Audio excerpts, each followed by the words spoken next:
พวกเจ้าเห็ดหยังกันว่องไฟมาน้ำกันละกินน้ำกันสิหลอดตอกละ25,000เราเห็นยาวๆมันจะ เข่า100 บาทเข่ากำกระดใส่ปีกบ เห็ดยาวออกมา ำขายพวกเงินว่า ปิ้งอึ่ง เห็ดยาวออกมาทั้ง ขาย ฮะ ไม่ถามว่าขายพวกเงินชื่อบ่โอ้ถูกเป็นยากเลยนี่มาดู หิวบ่แก้วเฮ็ดนาบูดอยู่หิวบ่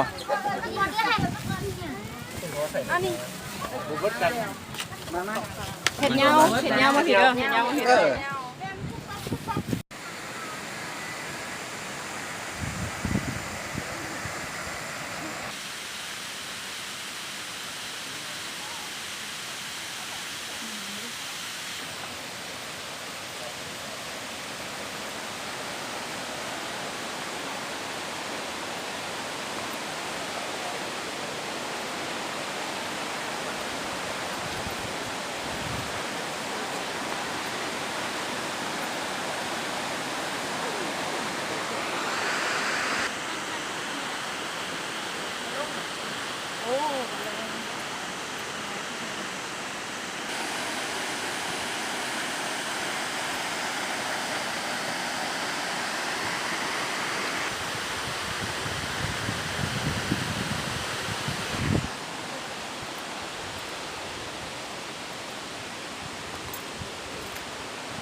อันนี้ที่ทางลง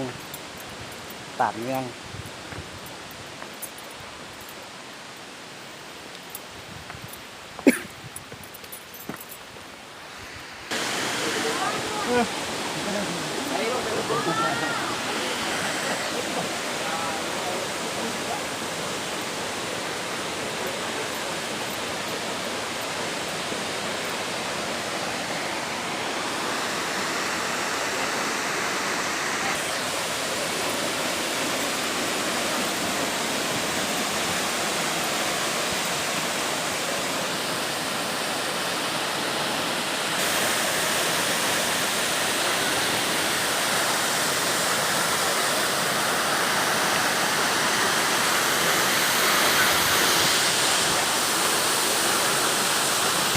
โอ้ลมแห้งอย่างนี้เนาะ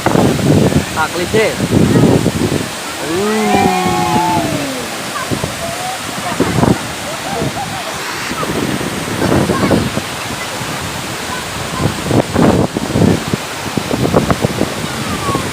สำหรับธรรมชาติบ่อยากว่าวเลยเย็นสุด